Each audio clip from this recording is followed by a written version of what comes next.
Salam yoldaşlar. Bugün biz TaxPro proqramı vasitəsilə vergi sistemindən gələn və ya göndərilən qaymələrin ad-baad, yəni daxilində mal və xidmət göstərməklə siyahı şəklində Excel-ə import edəcəyik.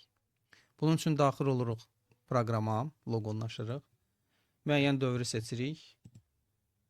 Qaymələrin həcmini artıra bilərik, yəni 200 və yaxud neçə dənə.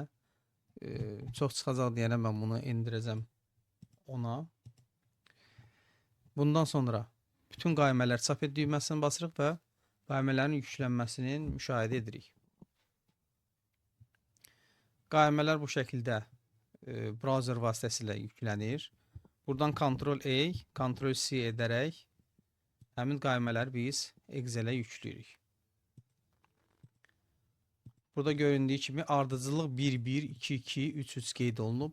Əgər ardıcıllıq dəyişmirsə və yaxud burada qaymə nömrəsi təkrarlanırsa, bu bir qaymə daxilində malların olunması göstəricisidir. Yox, əgər ardıcıllıq dəyişirsə, demək bu növbəti qayməyə keçid edir.